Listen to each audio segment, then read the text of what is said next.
उत्तर प्रदेश के एक छोटे से गांव रामपुर में श्याम नाम का एक गरीब कुम्हार रहता था। उसका मिट्टी का छोटा सा घर था। परिवार में उसकी पत्नी सीता, 10 साल का बेटा गोपाल और बूढ़ी माँ रहती थी। श्याम के पिता भी कुम्हार थे और उन्होंने बचपन से ही उसे मिट्टी को आकार देना सिखाया था। हर सुबह सूरज निकलने से पहले श्याम नदी के किनारे जाता। वहां से वो अच्छी चिकनी मिट्टी लाता, उसे साफ करता, पानी मिलाकर गूंथता और फिर चाक पर बैठकर घड़े, मटके, सुराही, कुल्हड़ और दिए बनाता। उसके हाथों में ऐसा हुनर था कि साधारण मिट्टी भी कुछ ही मिनटों में सुंदर बर्तन बन जाती। लेकिन समय बदल चुका था। अब लोग मिट्टी के बर्तनों की जगह प्लास्टिक और स्टील के सामान खरीदने लगे थे। पहले जहां उसकी दुकान पर ग्राहकों की लाइन लगती थी, अब पूरा दिन बैठने के बाद भी मुश्किल से 2-4 बर्तन बिकते।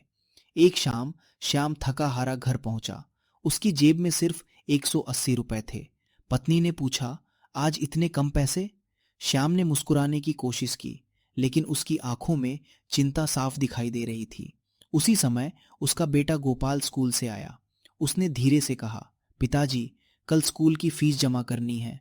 मास्टर जी ने कहा है कि अगर फीस नहीं भरी तो मुझे कक्षा में नहीं बैठने देंगे।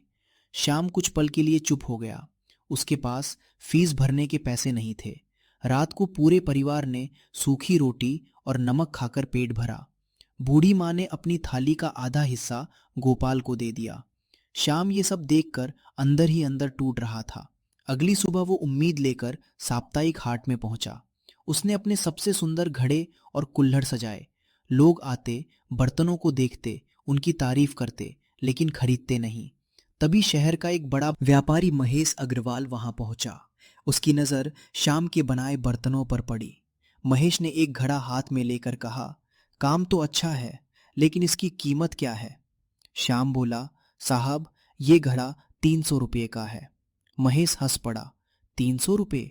मैं तो 120 रुपये दूंगा। लेना है तो लो, नहीं तो रहने दो।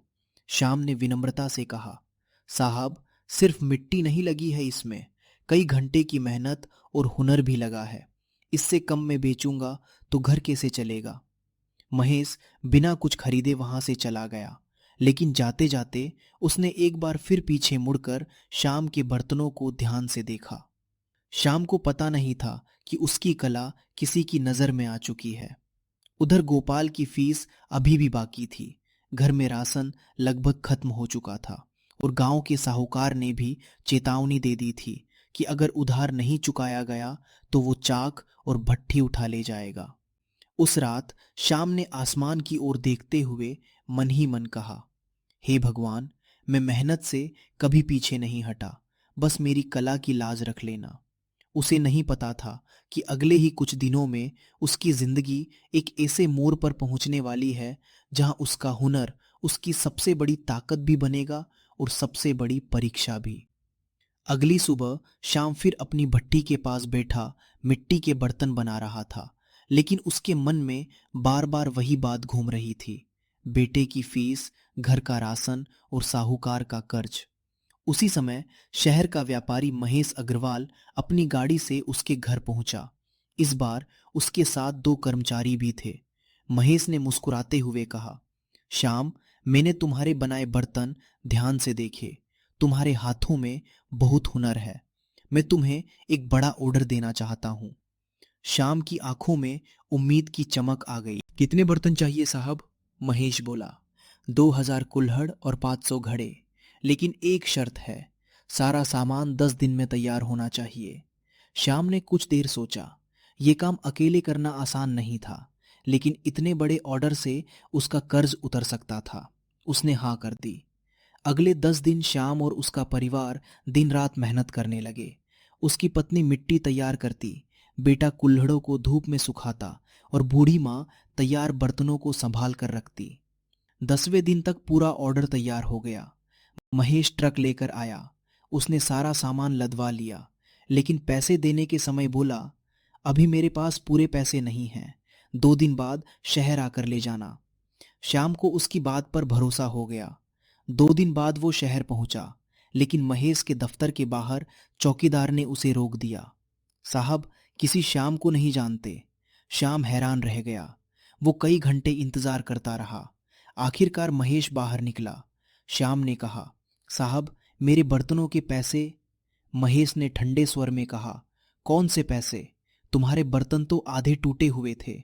मैंने तो नुकसान उठाया है। अब यहां से चले जाओ। श्याम के पैरों तले जमीन खिसक गई।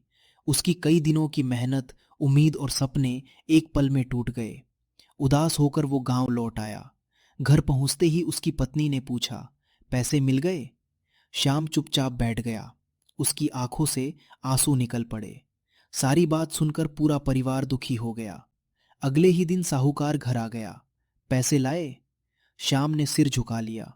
साहूकार गुस्से में बोला, एक हफ्ते में पैसे नहीं दिए तो तुम्हारा चाक और भट्ठी मैं ले जाऊंगा। ये कहकर वो चला गया। श्याम पूरी रात सो नहीं सका। उसने सोचा कि अब सब खत्म हो गया। लेकिन अगले दिन उसके बेटे गोपाल ने उसके पास आकर कहा, पिताजी, आपने ही तो सिखाया है कि मेहनत करने वाला कभी हार नहीं मानता। अगर एक आदमी ने धोखा दिया है तो दुनिया के सभी लोग बुरे नहीं होते। बेटे की बात सुनकर श्याम के चेहरे पर हल्की मुस्कान आई। उसी समय गांव के स्कूल के शिक्षक वहां आए। उन्होंने श्याम के बनाए कुल्हड़ देखे और कहा, अगले महीने जिले में हस्तकला प्रदर्शनी होने वाली है। वहां देश भर के कलाकार आएंगे। तुम्हें वहां जरूर जाना चाहिए। श्याम ने निराश होकर कहा, मेरे पास किराए तक के पैसे नहीं है गुरुजी। शिक्षक मुस्कुराए और बोले, तुम तैयारी करो। तुम्हें वहां पहुंचाने की जिम्मेदारी मेरी है।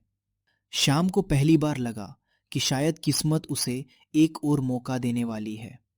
उसे ये नहीं पता था कि वही प्रदर्शनी उसकी जिंदगी का सबसे बड़ा मोड़ साबित होने वाली है।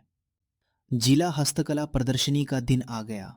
सुबह सुबह श्याम अपनी पत्नी, बेटे गोपाल और गुरुजी के साथ शहर पहुंचा। उसने अपने हाथों से बनाए सबसे सुंदर घड़े, सुराहियां, कुल्हड़, फूलदान और मिट्टी के दिए बड़े प्यार से सजाए। शुरुआत में उसके स्टॉल पर बहुत कम लोग आए। आसपास की दुकानों पर मशीन से बने चमकदार सामान देखकर लोग वहीं रुक जाते थे। लेकिन दोपहर के समय एक बुजुर्ग हस्तकला विशेषज्ञ श्याम के स्टॉल पर आए। उन्होंने एक घड़ा हाथ में लिया और ध्यान से देखने लगे। उन्होंने पूछा, बेटा, ये मशीन से बना है या हाथ से? श्याम ने मुस्कुराकर कहा, बाबूजी, ये पूरी तरह हाथ से बनाया है। बुजुर्ग ने घड़े को पलट कर देखा और बोले, इतनी बारीक कारीगरी आजकल बहुत कम देखने को मिलती है। उन्होंने वहीं खड़े दूसरे निर्णायकों को भी बुलाया। कुछ ही देर में श्याम के स्टॉल पर लोगों की भीड़ लग गई। सभी उसके बनाए बर्तनों की तारीफ करने लगे। कुछ ही घंटों में उसके लगभग सारे बर्तन बिक गए। शाम को प्रतियोगिता के परिणाम घोषित होने लगे। तीसरे और दूसरे पुरस्कार के बाद जब पहले पुरस्कार का नाम घोषित हुआ तो पूरे मैदान में आवाज गूंज उठी, प्रथम पुरस्कार रामपुर गांव के कुम्हार श्याम को।